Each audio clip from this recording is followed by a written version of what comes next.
Lumapit kayo at makinig sa akin nang kayo'y magkaroon ng buhay. Hanapin ang Diyos samantalang siya'y masusumpungan. Siya'y tawagin habang malapit pa. Ang masama ay magbago ng gawain at maling isipan, at siya'y magtatamo ng kapatawaran.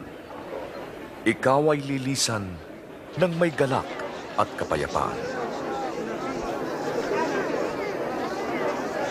Padating na siya! Tingnan niyo!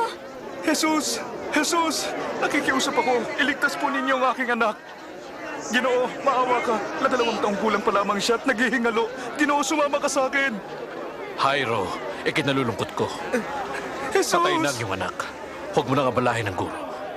Huwag ka matakot. Manalig ka at siya'y gagaling.